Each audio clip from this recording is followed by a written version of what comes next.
fantastic. This is GT racing right now. He's got traction, he's going the outside, both of them! Maloney! Oh, he's taking Anderson! Anderson's up the Oh my God! Big crash! Oh my goodness, half the field's going to get rolled! It's very close. These guys are want to make their way through the field very quickly. Oh, there we go! Oh no! That's massive! This is it! This is over! I can't believe this! Oh my God! God, what?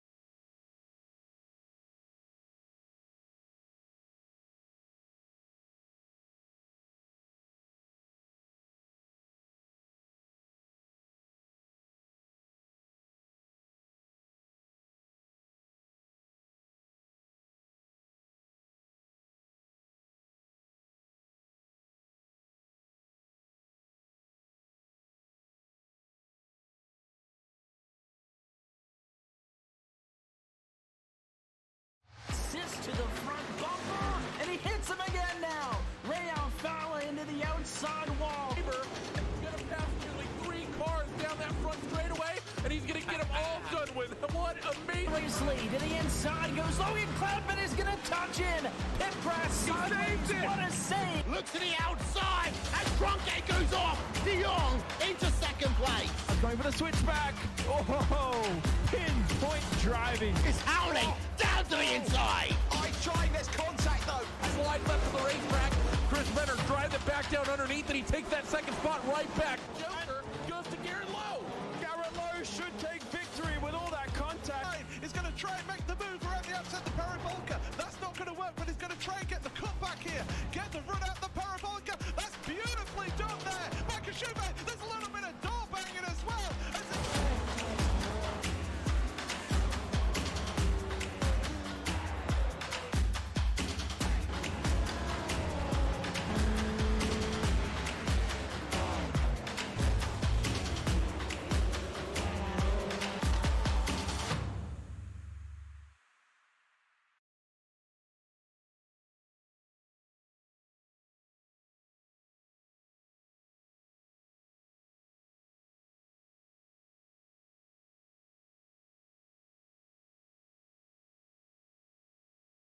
It's all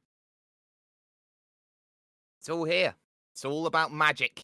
All about this fantastic place that we have to race. It's a track which will be raced here today, will be raced here, of course, a little bit later on today as well. But the big focus is what these mean machines, these Williams Toyota FW31s can do, backed with the knowledge they'll have at least one more season in the books with them around for this. It's a big challenge today. It's fast, it's flowing, it's furious, it's Phillip Island, and it's here on SimSpeed TV, live and uninterrupted here as we are in the final stages here of qualifying at the moment. My name's Jake Sperry here in the commentary box, joined alongside by Mr. Cameron Dance, as we apologise for a little bit of miscommunication here in terms of the start, that one all on me, but everybody looking to try and find a few times here, a few times there here, Cam. A few drivers completely out of position here in qualifying, but the key is nobody is stopping the march of car number 3, who won last week behind the closed doors after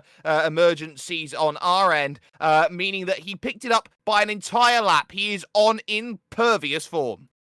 Yes, certainly. After the performance of last week from Ben Fuller, putting a lap on the entire field, which included the likes of San Filippo and various others, and even having only about half the field even finished because of the fact that Detroit was just such a race of attrition. It was just a commanding display of driving, and so far today it's no different with the fact that he's got just under a 10th on Benjamin Lindsay at the moment in qualifying. So it's going to be interesting to see what happens today, whether he's going to be able to pick up another victory, who knows, but he's got some very, very good form behind him, and it's going to be no surprise if he walks across the field today and he's going to have a pretty easy championship sealed.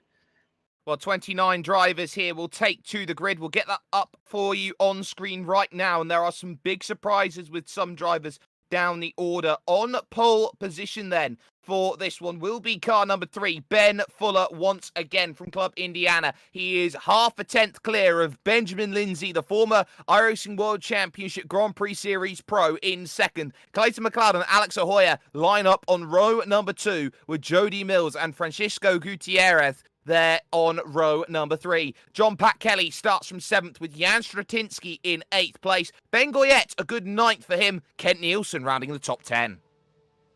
I'm going to go back to row 6 with Matthias Eckstein and Adam Webb, David Cudmore and Charlie Bass on row 7, row 8, John Owens and Jacob Anderson, Troy Yuan and Robert Ahorita on row 9, and Ricard Boberg on row 10 with Ted Blank.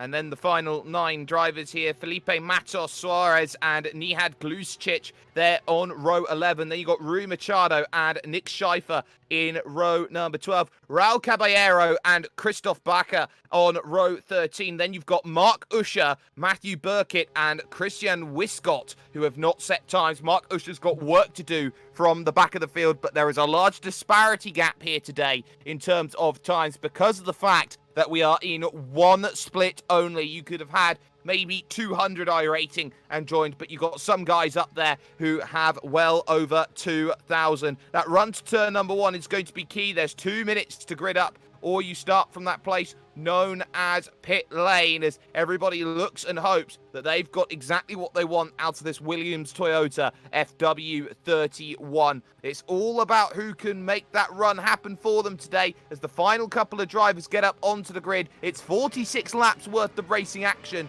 and it's going to be all about who can put themselves at the top. The drop rounds start coming in, and let's get the green flag there, and let's get going here. Slow from the back, but it's a good start up front then from your championship leader, Ben Fuller, who's got a good one. So is Clayton McLeod down the inside. Nothing Benjamin Lindsay can do. Dropping back into 3rd place as they funnel on through the right here at turn 2, the southern loop. Going on through nice and cleanly through the first 6 cars as they all find a way to get on that run to the Honda corner. Turn number 4, another prime place to get it done. Can Benjamin Lindsay have a little look back? The answer is affirmatively no. Yes, certainly not. No, going to move this time by for Benjamin Lindsay, but what a storm of a start from Clayton McLeod to go from P3 up into P2 and already starting to have a bit of a charge towards Ben Fuller, although looks like Fuller is well and truly checked out at this point. But Mark Ush has made a decent number of moves actually, and he's already inside that top 10.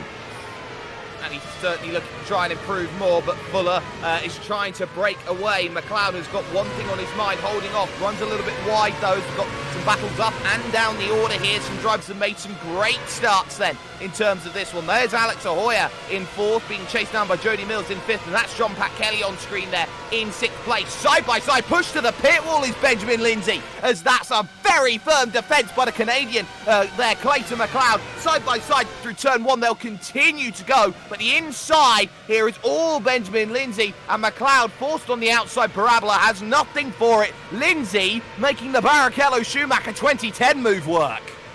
Yes, certainly. It was very, very risky, especially with the fact that it is only lap 2 as well. So very, very close, but Cudmore running into possible issues there.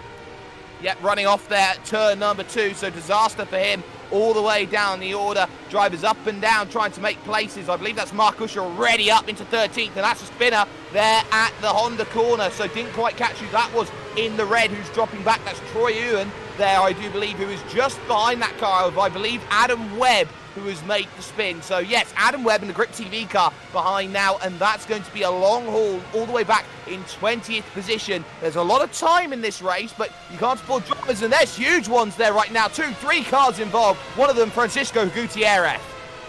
Yeah, Kent Nielsen making contact with Jan Strutinsky. It was the cause of it. He was up the inside, and then they just came together on the exit of the corner, unfortunately. Strutinsky coming off not too bad, but Nielsen really ending up in the walls, and even Francisco ending up clipping the wall. So I'd say that's probably going to be a bit of damage to Francisco's car, but what a mess of an incident that was.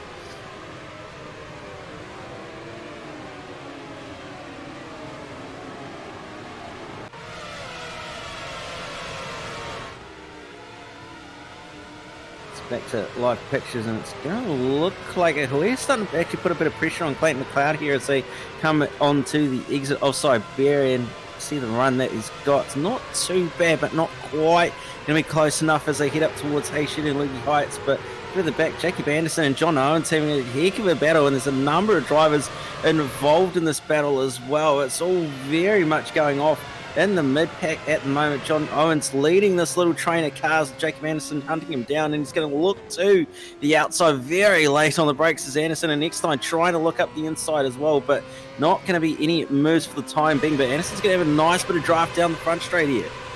He certainly is, and Anderson's going to be trying to get a good run going here. Owens is under pressure right now, and that front stretch is all about momentum going on through. Moves to the right-hand side to try and get this one done. John Owens there on the inside, knows where Anderson is, but can't get it done. Hits a brick wall there, and that's in fact Francisco Gutierrez just in front. So Owens there now into 12th place and having to really fend off then in the middle of this pack and trying to continue forward. Charlie Bass as well in 10th will be the next chase as they continue to pick off place upon place upon place on the brakes into the hairpin, and there's no real challenge. John Owens looking behind Jacob Anderson, who's gone. Yeah, a little bit too heavy on the throttle pedal, and he's gone around. Unfortunately, has Jacob Anderson, so he's going to drop well down the order now, well and truly outside that top 20 and all the way down to the back of the field in 25th, in fact. So he's lost a lot of places from that spin, but that's taken a lot of pressure off John Owens now. Yep, just putting on the power too early, never having the car fully settled, and this vehicle is so notorious for being a wait for the car to learn about you sort of vehicle. Ben Fuller with the fastest lap of the race so far on a 1:07.5 at the moment, 2.5 seconds clear. But look at the mid-pack, Kent Nielsen trying to find a way back through. It'll be Rickard Boberg, I believe Swede at the moment, trying to battle in the IKEA car just in front here as they look to move on through turn number 2. So quick around this place, and of course Rui Machado and Troy Ewan as well, both having a fight for 19th and 20th place. I want to keep my eyes forward though towards 9th and 8th place, if that's possible at the moment here, as Troy Ewan thinking about the inside and getting through, because this is Mark Usher trying to get through on Ben Goyette for 8th place. This is damage limitation from Usher, who didn't set a time in qualifying. Yeah, and he also DNF last week as well, so if he needs to recover any points, he needs to do it this week, because he's running out of chances to try and score points and running out of drop rounds as well. So he's really got to try and get some points here to try and damage limitation like you said. And then, of course, Jan Stratinsky just in front as well. So Usher here, half a second the gap, and that dirty air effect coming out of the MG corner of turn number 10, going through 11 and 12 and going over towards the start-finish line. It's so tough sometimes to get a run through that section.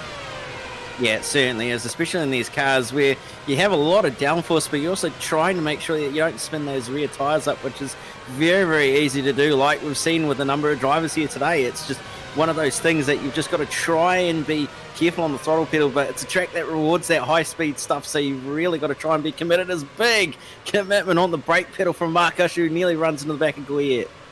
Well, that's just the difference in brake markers that drivers tend to have. Another little look on the brakes, and again, nothing doing as they continue to fight just in the lower regions of the top 10 at the moment. You can see all these vehicles snaking their way up through Lukey Heights now. A lot of them come along, and this is such a brilliant section of road.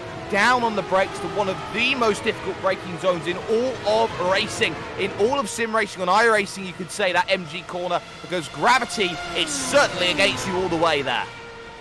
Yeah, certainly, and it's very easy to pinch it inside front as well, and possibly not only damage your tyres but run a little bit wide as a result. So you've got to try and modulate the brake pedal quite a bit to make sure you don't screw the corner up. But Mark Usher had a very good run on the exit of turn 1 there, but just couldn't quite find a gap to put it up the inside. But he's going to have a very nice exit here, and he's going to be able to look left, he's going to look right, he's looking for a gap, not quite going to be one, but he's now going to get the inside for the hairpin. Is he going to brake as late as he dares? He just manages to pull it up, and so does Goyette, who nearly runs into the back of Stradinsky.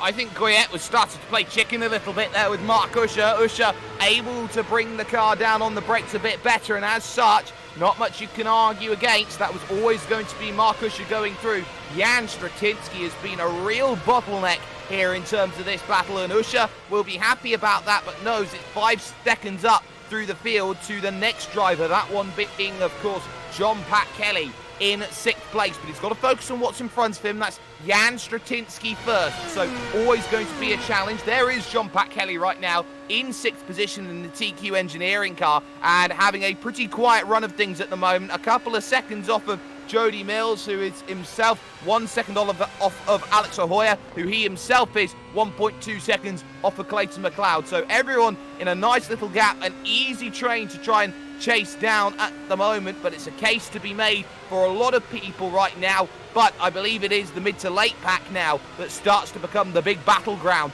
that we're seeing from a lot of drivers at this stage. Yeah, it certainly is. It's that mid-pack is still very, very hotly contested at the moment, with a number of drivers still very, very close. John Owens has managed to find a way on by Francisco Javier Gutierrez as well. So it's still very, very exciting and very, very action-packed through that midfield. And that midfield will definitely want to battle as much as possible. There is Felipe Matos Suarez there in a fight with Nick Scheifer at the moment for what is 20th and 21st position. Club Diach against Club Michigan as they go up the hill for Lukey Heights, past the hay shed and now through the left. And you can see this looking to the outside. Very easy to run far too deep through that corner, but Lukey Heights, especially in a vehicle with so much downforce that these vehicles have, you have to say, Cam, it is a true thrill ride to go through. Little look to the inside through the final corner. That was a vehicle dead slow there in the middle as they went on through. So that would have been some lap traffic, I believe, and there's a switch of the beams looking for the inside to try and get that place, and Nick Scheifer here has got it done. Yeah, he certainly has. A very, very good move by Scheifer to get on by at a very high speed turn 1. So very easy to do that with the amount of downforce that you've got, but it's just one of those things where you've got to make sure that you're committed, and if you are committed, you've got to really hold on and try. It's almost like you're playing rodeo at the moment with these cars at this stage. Lap 9 of 46. Still Mark Usher looks here with Jan Straczynski on the brakes. He has to lock up the front a little bit. Straczynski takes that little wider line. That's going to compromise this 11 here. But Usher stuck in that dirty air again. Can't really capitalise here. Going through the left then to end the lap and started up on the Gardner straight, looking for the first corner. Finally, there's a run. There's no DRS in these cars, but look at that. Usher to the inside, demands respect there as Straczynski gets out of the way, and through 1, you can't argue with Mark Usher. He's now up now into 7th. Yeah, certainly not. Usher had plenty of overlap, and it would have been hard for Straczynski to try and challenge that. So another position for Usher at this stage to now try and hunt down a top 5 position, although it's going to be very hard work with John-Pat Kelly and Jody Mills quite a ways up the road. Exactly. The gap you can see on screen was 5 seconds. Here's the gap at the front, though, between Ben Fuller and Benjamin Lindsay as we look at Lindsay in the TNT machine. Of course, formerly a huge team, was connected a little bit to the Livestrong campaign in the past with Lance Armstrong before that all fell apart. But as a team, they have had so many great drivers come through in their midst and have brought a brilliant collective together as Ben Fuller set another fastest lap here with a 107.3. So Benjamin Lindsay still there. Surprised to see him still there, some would say, at this stage. Maybe he was one of those drivers, Cam, that you thought could be picked up by another team, could be someone to keep in mind moving forward. But Benjamin Lindsay still going strong.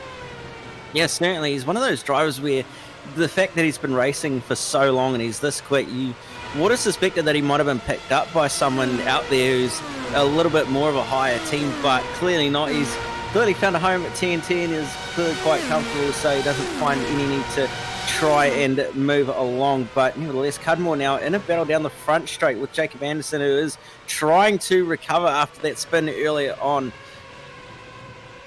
That is Anderson just in front of them in their own battle. So Cudmore finding a way through there on Felipe Matos Suarez then to get the place done. But Cudmore on the recovery. This is Robert O'Brother here at this stage on the brakes. Jacob Anderson looking there in the matte black, some would even say Vanta Black machine at this stage as he tries to get on through. It's darker than night, it seems, going on through this section, trying to go up the hill and looking towards the hay shed and many more sections. Worth noting here, it's an incredibly cold track today. It's 21 degrees only, 3:30 in the afternoon. So cold track, clear conditions. Not often you see it at this time of day be this cold.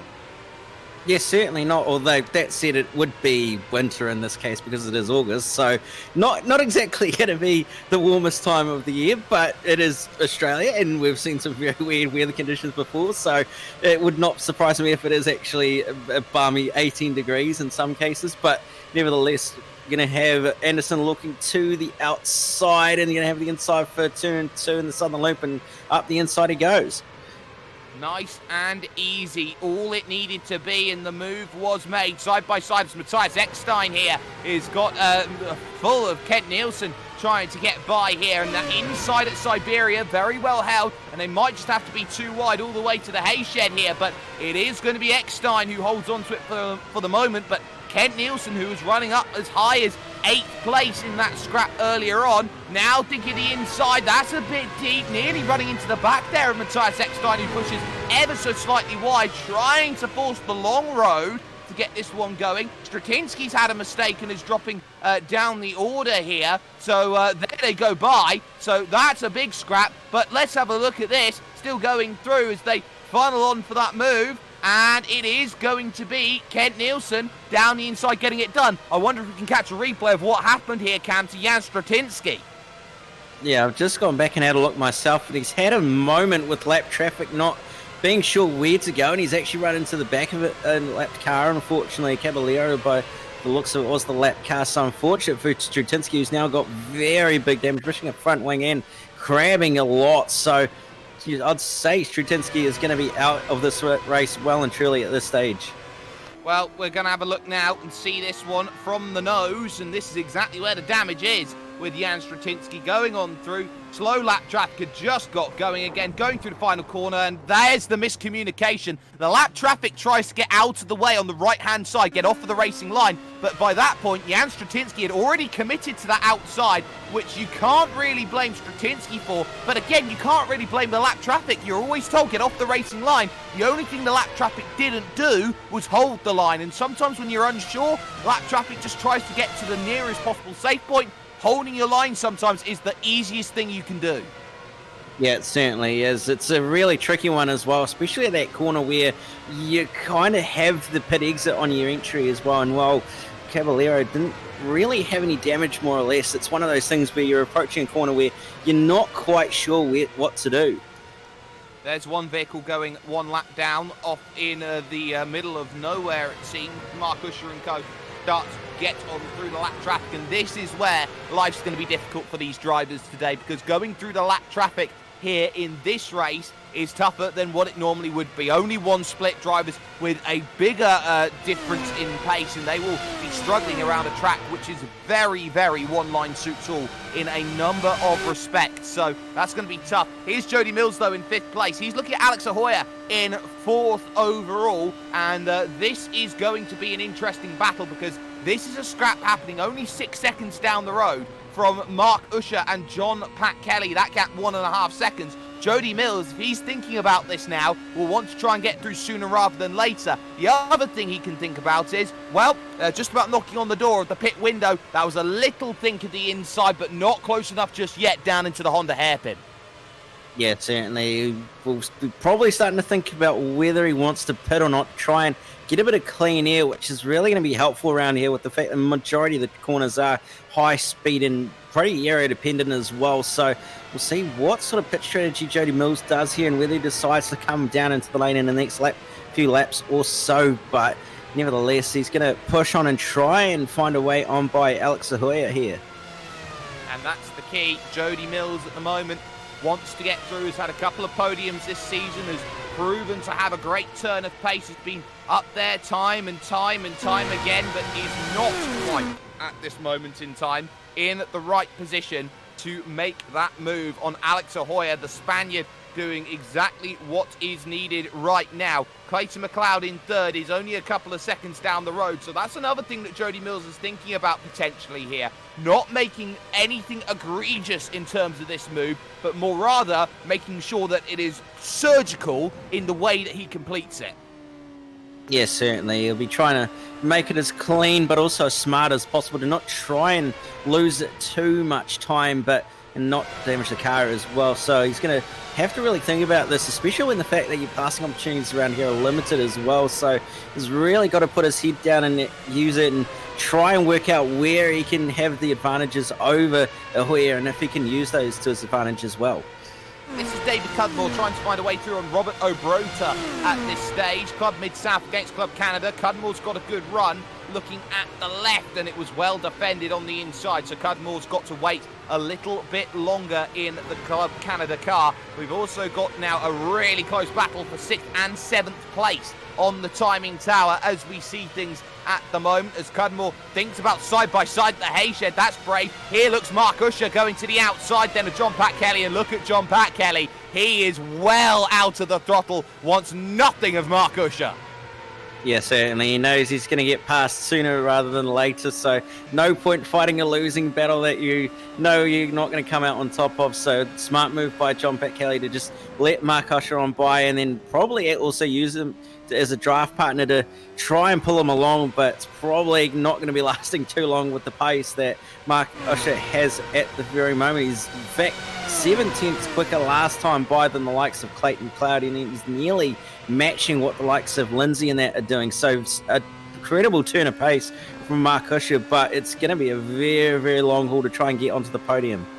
That's David Cudmore as well, through on Robert Obrota, going up into 19th position at this moment in the race. Lap 18 of 46 here at Phillip Island, as every driver now starts to think about the next stage of their race right now. Every place matters around this track, and at the moment it seems like it is that same walkaway wonderland that we're seeing at the front. But Jacob Anderson right now here in 17th place is doing well, but there's Charlie Bass in 12th right now. Sorry, this is Matthias Eckstein and co at this stage, as Bass trying to look forward here in terms of this scrap to Kent Nielsen, trying to get past Francisco Javier Gutierrez, and manages it there. So you can't really argue against it. Francisco Gutierrez is now outside the top 10. Yep, he certainly is. He's starting to drop down the order a little bit here, possibly just starting to struggle with a bit of tyre life maybe, or maybe even not having the setup being as comfortable as he needs to be in the car. A little bit of a lockup from Gutierrez as well on the way into the hairpin. So possibly struggling a little bit here is Gutierrez with the fact that he's not quite as comfortable as he needs to be, but Bass really trying his best to hunt down Gutierrez here.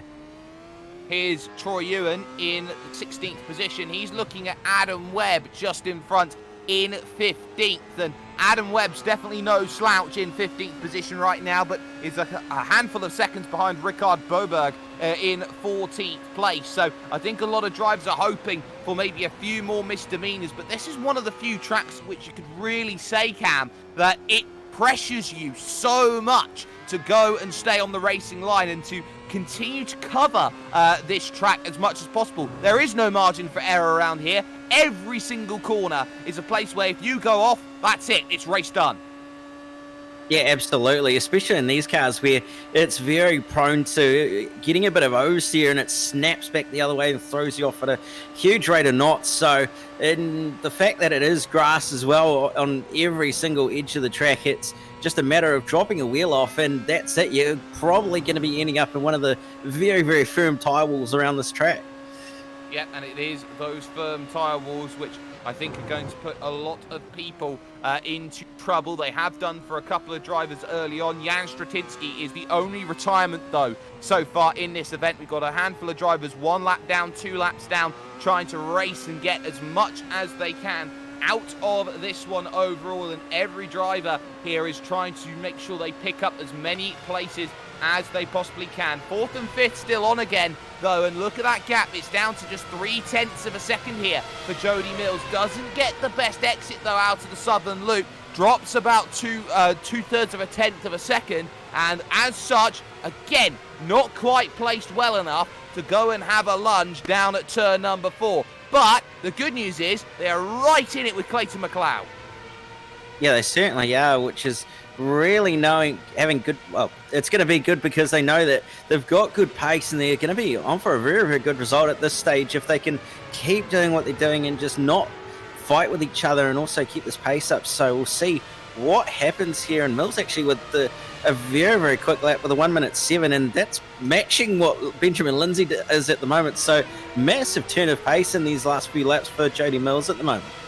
Just want to get a little look here at Rickard Boberg here for a moment. He's had a huge moment going through turn number 2 out on track. So we'll try and get a look at what's happened here. It's dropped back 20th, and oh my goodness me, there you can see it. A wicked, wicked tank slapper, and just about unable to save it. Yeah, it was a very, very big off there for him, and the grass doing its fair share of making sure that was quite the moment as well, with it being not exactly the grippiest material on this at the circuit today. So very, very big moment, but very lucky to actually not end up rolling or having a bigger shunt there. Yeah, drops down now to 20th position, so more to be done in this one. Lap 21 of 46, cold tyre conditions, or cold track conditions. Oh, car off in the wall there as Hoyer and Mills go through. That was right on the inside, I do believe, there as we just saw. And there's the rejoin. Didn't quite catch who it was, but that did not look nice. And it was Rui Machado who was off the road and into the tyres as we were talking about, Cam. Yeah, he's just two. Yeah, there was actually two. He had Scheifler off the road as well, who did pretty much nearly the same thing, except he went off a little bit earlier. But Machado running a little bit deep there and then just clipping the grass on the way out and pretty much straight into the wall. Well, if you follow the lines of the driver in front, sometimes it doesn't work out well, but that's two vehicles off the same place, and that could have easily been a number of factors as Hoyer again still ahead here of Jody Mills, stuck in this perpetual loop cycle. Now, this battle right now that we're looking at on screen here, Cam, has so many hallmarks of that vintage battle at Phillip Island in the last iRacing World Championship Grand Prix Series between Gregor Houtu, Mitchell de Jong and Martin Kroenke. Yeah, it certainly is starting to form a little bit like that battle was back in the day in this track. So it's going to be interesting to see what happens here and whether we're going to see an almighty scrap between these two drivers. Probably not quite as talented, but nevertheless, it's going to be a heck of a scrap between Mills and Hoyer as the laps start to tick on, and Mills trying everything he possibly can to get as close as he can to Hoyer, but the aero wash hurting him a little bit here, but he's going to give it everything he possibly can regardless. He certainly is. Charlie Bass is through on Francisco Gutierrez up into 11th place. Club West versus Club Iberia. It's Club West that win. So Bass has to try and think about next up on the list, and that's Kent Nielsen, who is holding the gatekeeper's role for the top 10 at this stage. Again, Jody Mills thinking about the inside line, but has to try and take a wider line through the corner. Broke a little bit too late and cost himself about a quarter of a second through this section. So they're all starting to fight up against each other. But Cam, here's the worry. That gap slowly creeping smaller here from Mark Usher. It's down to only 3.4 seconds.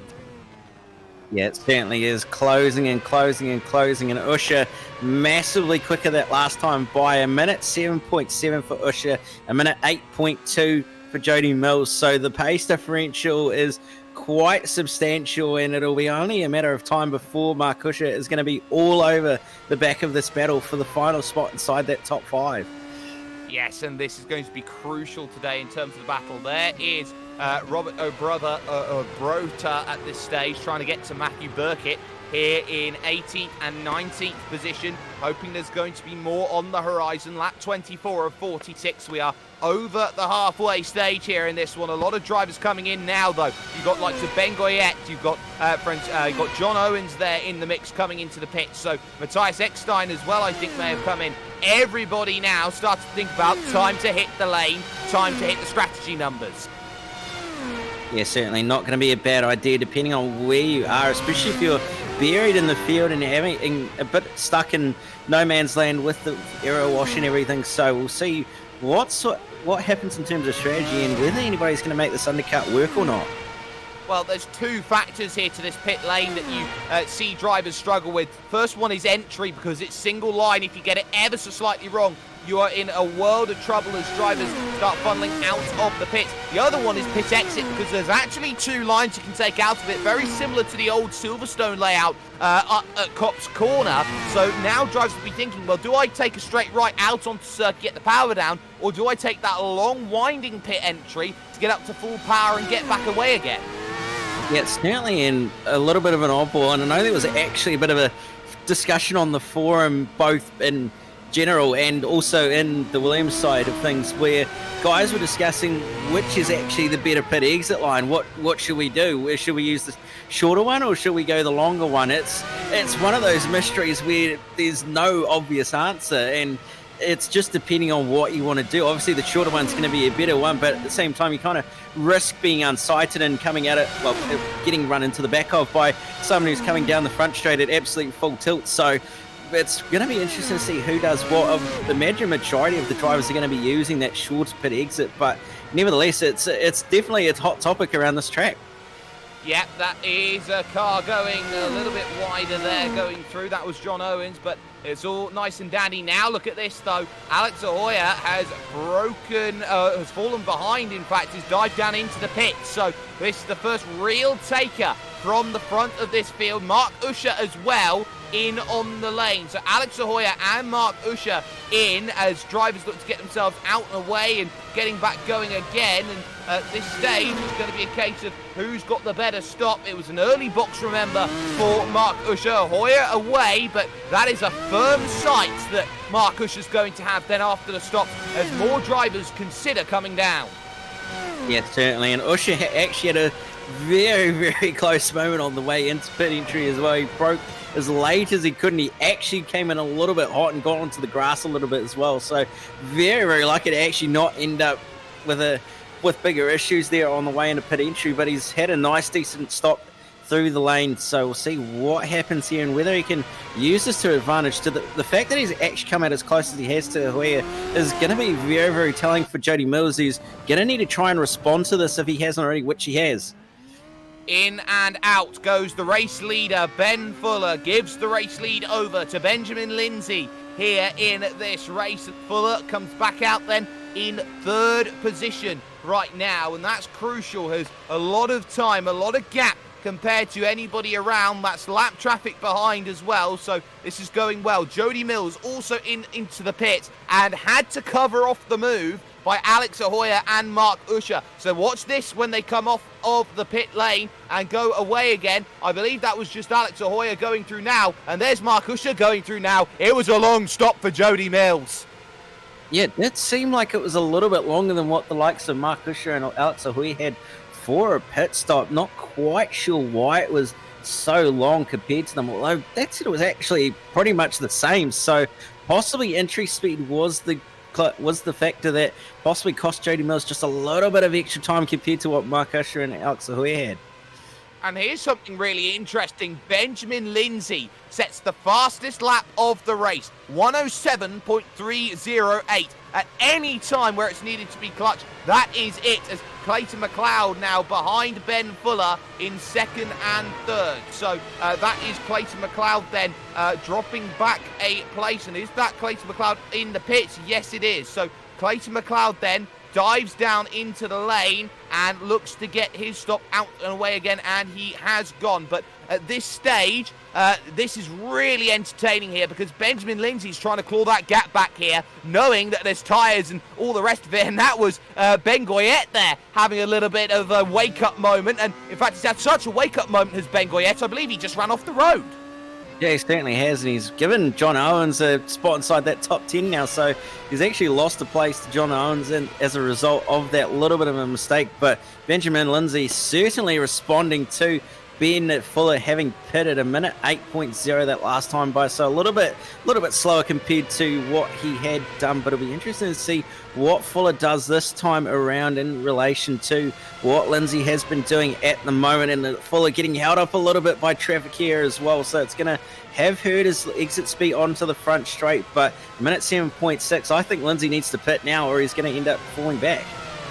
Well, this is the key here. It's all about fuel numbers to see who's got the time. The key here for Ben Fuller is he is in the middle of swaths of lap traffic and that is David Cudmore, who will get out of the way for Ben Fuller going on by there. But Ben has really got to think now about just putting the laps down. Benjamin Lindsay's got the advantage. He's got next to no fuel in the car. They say that every kilogram is a tenth of a second, and Benjamin Lindsay's proving that right now by going long, looking to overcut.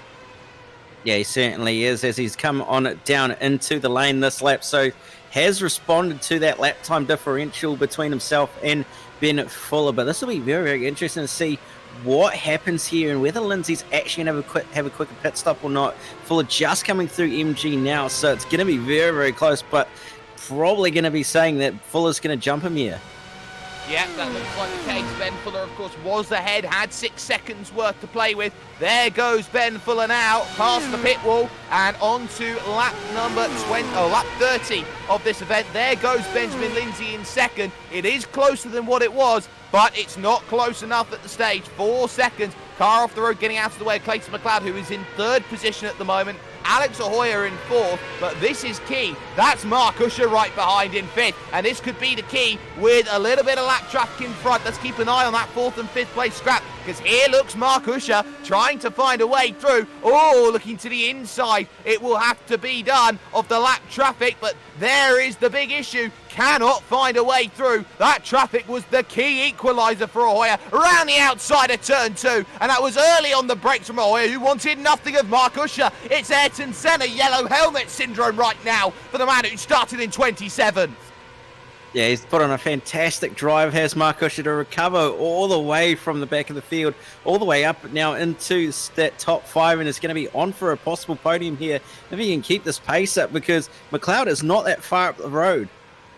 And we know that McLeod wants to fight, wants to scrap when he knows he's got a shot of a podium, and 3 seconds the margin Mark Usher's got to put in. Very much some Nigel Mansell qualifying lap times here to get this one moving forward, to get exactly what's needed here in terms of this race at this stage in time. So, question becomes, who's got what? Who will do what? Who will find what at this stage here, Cam, as we find ourselves 15 laps away from the end? Yes, certainly. It's going to be a question of who's going to end up where and who's going to end up making it to the end of this race, as we've seen a number of drivers falling victim to this track, unfortunately, over the number of laps you've got. Pretty much, well, you've only got 4 retirements, so it's not too bad, but the other question is who's going to end up finishing on the lead lap, with the fact that you've got such big pace differentials between the leaders and those in the rest of the field. Yeah, we've just seen a change of position as well between 15th and 16th positions. Right now, there's damage to Francisco Javier Gutierrez's front wing, and as such, Roberto Obrota is through and up into the 15th place, which will be a very nice result, up 3 places so far in the race at this stage. So you can't really argue against how this has been a good run so far for Obrota at this stage in time. The gap back up, though, at the front to 5.8 seconds, and that's the real margin that I think we've been seeing here today. Ben Fuller, when he's needed to, has just been a cut above. It's been a next-level drive again. Benjamin Lindsay, though, has been putting that pressure on. It's not been plain sailing here at Phillip Island, but Ben Fuller again, ever since about round 4 of this championship so far, has just kicked on to another level that nobody else has seemed to even get close to touching. Yeah, it's been very, very odd, where he struggled in the first few rounds and even struggled a little bit last season, but he's come out of nowhere and put his foot down and just taken off from the rest of the field in a class of his own, like you've said, and he's just dominated this series from that point onward and done everything that he's needed to.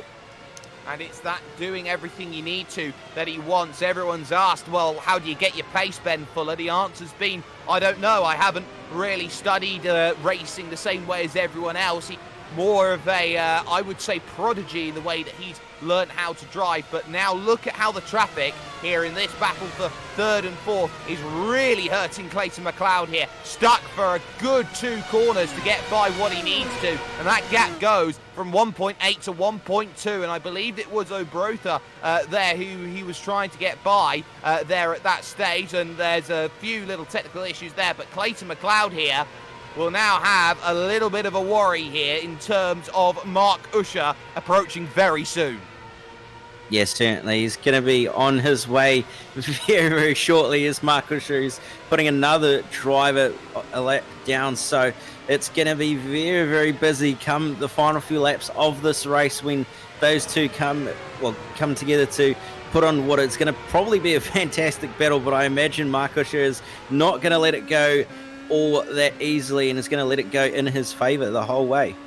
Speaking of not letting go, Jody Mills has worked hard to try and get close to Alex Ahoya for 5th and 6th position right now. Up over the horizon, down the hill, as it's going to be a tall order. You can see how that gap comes back in, and the traffic not being too useful right now here for Alex Ahoya. The gap down to 0.4 of a second. It's almost the same as what happened to Clayton McLeod here. So now here's a good run. The draft there for Jody Mills, and really ratcheting through the gears, trying to get the pace. We'll have to go down the inside at turn number 1. That traffic's not lifting nearly enough, and as such, it stays line astern, but Ahoya now is firmly in a scrap.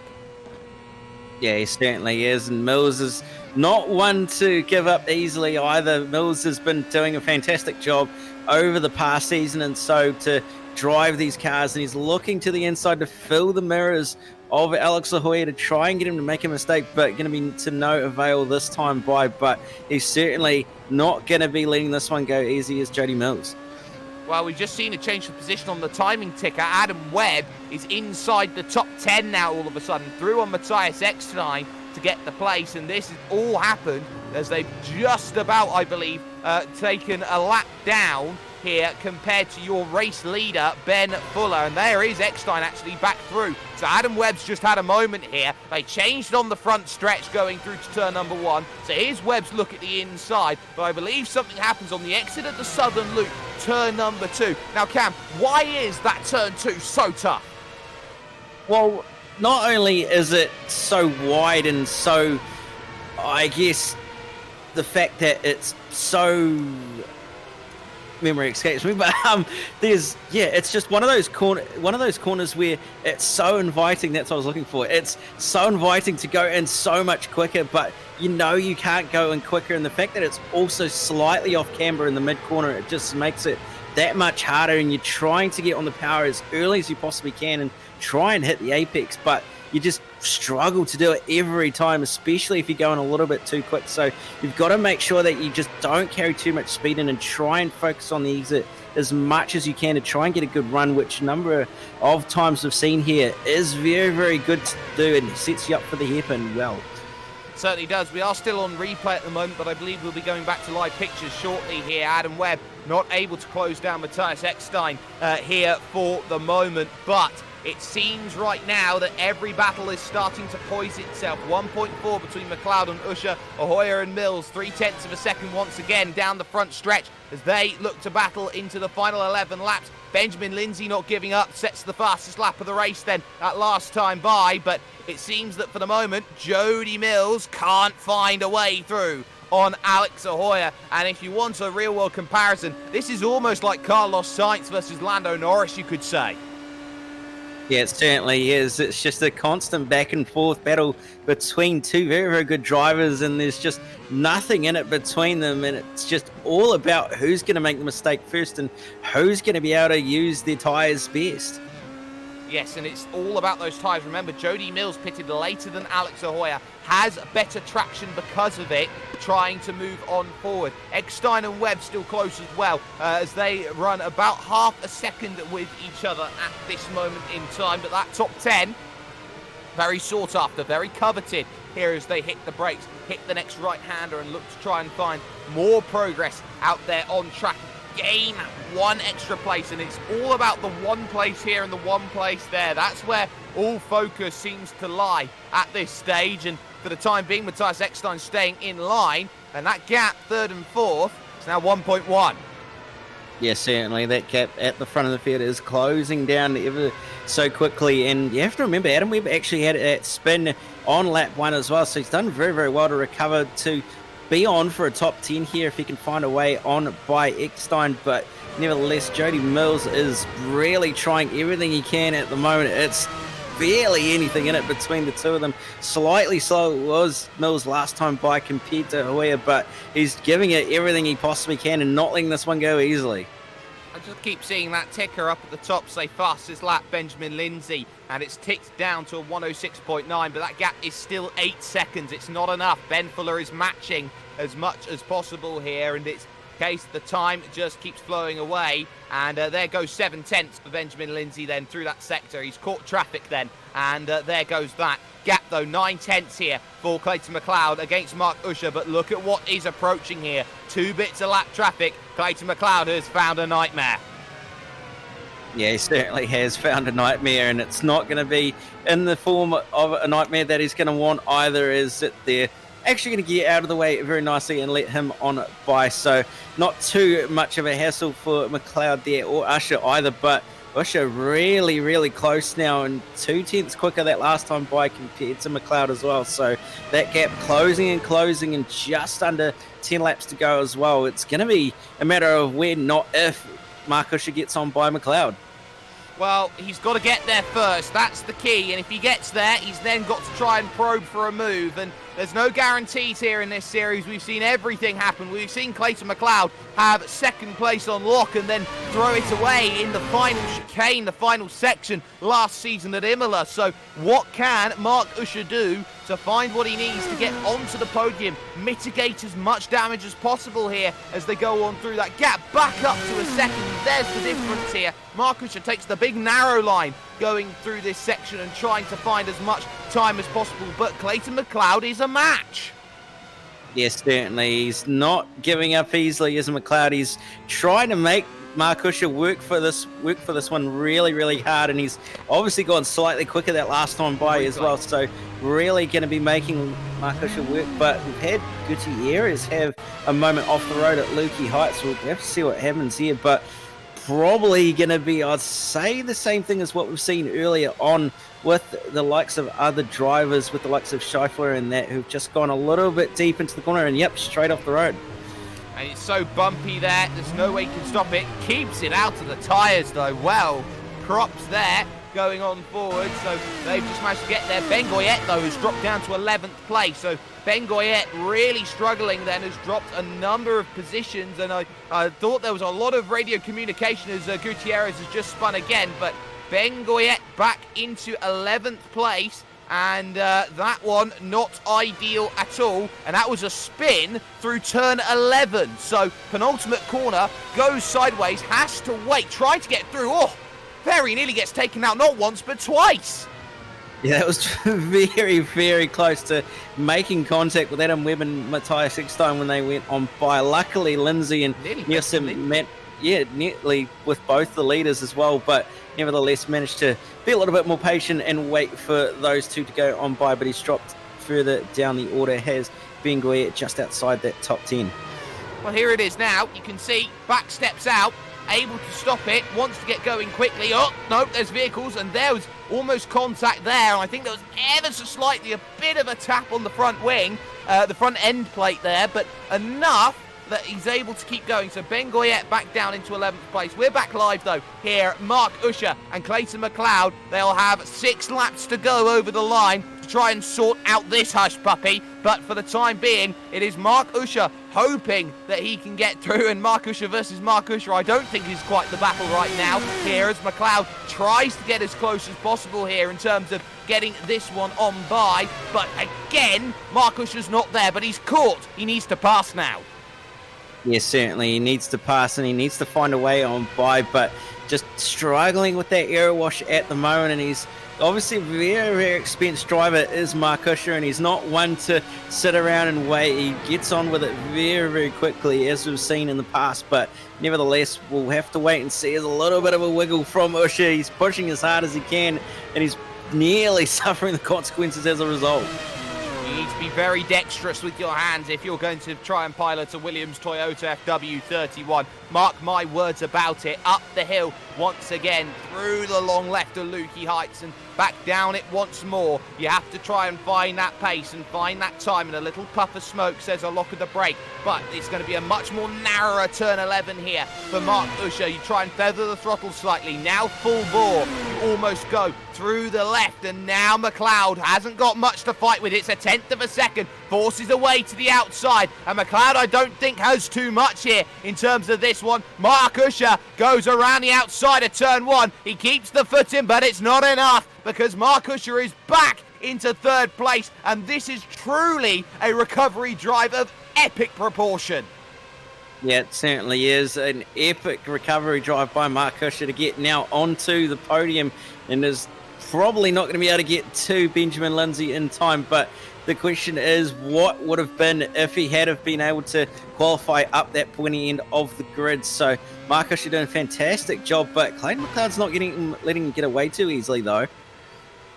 No, not at all. He's still within 4/10 of a second. There's still a chance to fight this one back, but there isn't really too many places you can really take advantage of that. The draft is strong. Yes, you can get a lot from slipstream, but where on this track can you naturally find that slipstream, though? Really can. When you look at it on paper, it looks like a really quick track, but you've only really got one long straight where that becomes a reality. Yeah, it's actually a lot more technical than you think it is, especially with the fact that there's actually a lack of straights compared to other tracks where there's a bit more chance to use that draft to your advantage. So you've actually got to try and work around what the track's got in terms of its various different corners and how those will affect you in terms of aero wash and all those sort of different mechanical ways. It's going to be, you need that power down traction, you need that high speed grip, and you need that ability to be able to get through all these various different corners, which nearly aren't all the same, to be honest.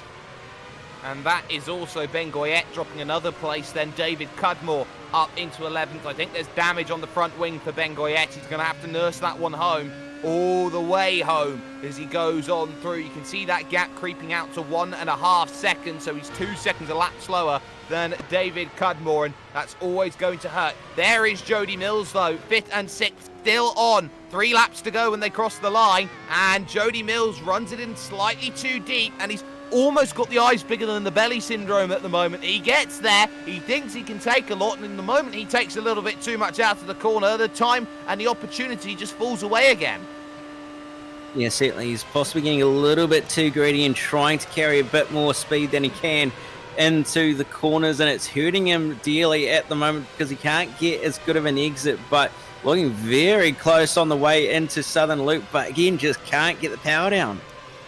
And that's the issue. You've got to have the power down. You've got to pick up the run. And that's not what we're seeing. He's closing, but on the brakes, he again is not quite there. Alex Ahoya is just doing what he needs to. Keep it on the road. Keep it on the island. Everything else will come up after that. It's 2 and a bit laps to sort this one out when they get to the line, with, of course, Ben Fuller leading. Only 7 drivers now on the leading lap, with John Pat Kelly 6 seconds clear of Ben Fuller at this stage. But look at what this means. Look how vital it is for Jody Mills. This is a scrap, effectively, for best of the rest, for about 4th, 5th in the championship.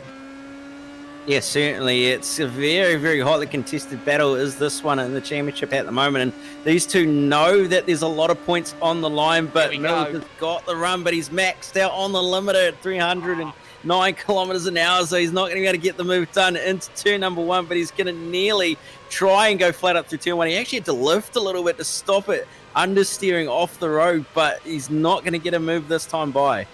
Well, he's only got one more opportunity after this, and this is key in terms of the fight for Jody Mills. Alex Ahoya again doing enough, and maybe the setup choice getting a little bit too short on the top rev gear. It's not quite working here in terms of Jody Mills. Alex Ahoya in the Kronos sim racing car is just doing enough. The last lap starts for Ben Fuller, who's all the way down at the bottom of the hill, some would say at this stage, and walking to an 8.5 second lead advantage here at the moment. There's not much that you can see else in terms of this battle except Jody Mills has one more chance. He needs a great run through here if he's going to try and pick this one up, but this could be the time that he's thinking about, through the final corner and onto the front stretch, and this needs to be a good run here at turn number 1. He's looking to the outside to try and get this one done. He hits a brick at the moment, and there is the longer gear ratio coming into play. Alex Ahoya has a perfect counter here to Jody Mills as they head through turn 1 and into turn number 2, has built the gap up again. Let's look at Ben Fuller, your race leader, though. This one very nearly coming to the line right now, and in fact there it is. Ben Fuller winning, dominating here at this wonderful Phillip Island circuit. It's going to be a long wait for Benjamin Lindsay, who may have been short on fuel, making the run to the line, finishing only in second. And there is the long wait for Mark Usher, who is bringing Clayton McLeod with him for the podium. Ben Goyette's not going to be much help here through the final section. That could change a few things. Nothing Jody Mills can do with Alex Ahoya, but Usher and McLeod, that one making progress then over to the line, and it will be Mark Usher who picks up the podium then with this drive to the end. But a great run from Ben Fuller, who once again is finding out that he is top of the pops, best of anyone, and there is no formula to stop him from romping to win after win. Yes, certainly is not, and it's another win for Ben Fuller to add to his tally of this season so far, and another good haul of points as well. So it's just going to be a matter of finishing from here on out for Ben Fuller if he wants to win this championship, and I think he's more than well and truly the favourite.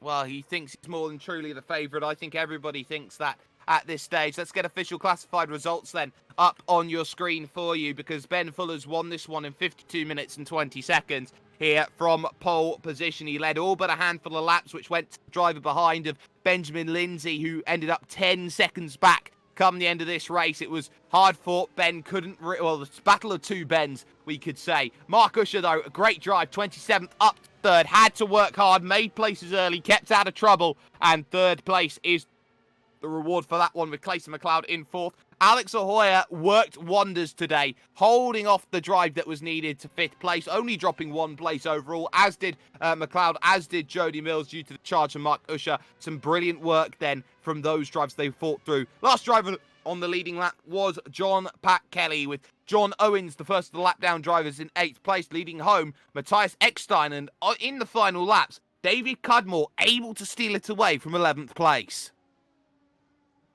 Then just outside the top 10 is going to be Adam Webb in 11th, Jacob Anderson in 12th. So solid recovery after that spin earlier on. Ben Goyette comes home in lucky 13th. Troy Ewan in 14th. Alvarato rounding out the top 15. 16th to Ricardo Boberg with Charlie Bass in 17th. 18th to Nielsen. Soares to 9th and 19th. And Gutierrez rounding out the top 20. And now we look down to those 2 laps down and more, and there's a retirement central as well. Francisco Javier Gutierrez there was 20th. Matt Burkett getting 21st place. Rui Machado then gets 22nd, with Nick Scheifer there in 23rd. That will be a big points haul that will be lost to him in terms of his iRacing, with car number 8. He holds in the field. Nihad Gluscic there is 4 laps down and the last classified finisher. And with those drivers who failed to finish, you got Raul Caballero, Ted Blank, Christoph Baker, Christian Viscott, and Jan Stratinsky, the first retirement then in this event. It was a struggle for quite a few drivers here today, but none too much better than Ben Fuller in car number 3. He continues to march on, and he's only got 4 more weeks to march and try and pick up his crown. This is where the drop weeks start getting added in. This is where you start doing the maths and saying, well, you need X result to get Y place, and to have Z reaction, you need to do something else. It all gets very technical. It's not for Ben Fuller. He needs to win. But you must stay around for later on tonight, because it is endurance season here with the Scops Championship, we head back here to Phillip Island, and you can catch that on the iRacing Esports Network. If you haven't already, here with SimSpeed TV, like, share, subscribe, and share out to anyone you can on just how amazing racing can be in the sim racing sphere. But a massive thanks goes to Motum Simulation, who have helped sponsor the replays. From Scott Fountain on the cameras, from one Mr. Cam Dance alongside me, I've been Jake Sperry. Ben Fuller shines brightest once more. You cannot stop him when he's in this form. He's won by a lap. He's won by 10 seconds. He's won with everything going his way. He's won with nothing going his way. He is a driver who knows how to pick up wins, and that is scary. The streak marches on to round 10 of the championship, and we will see you there.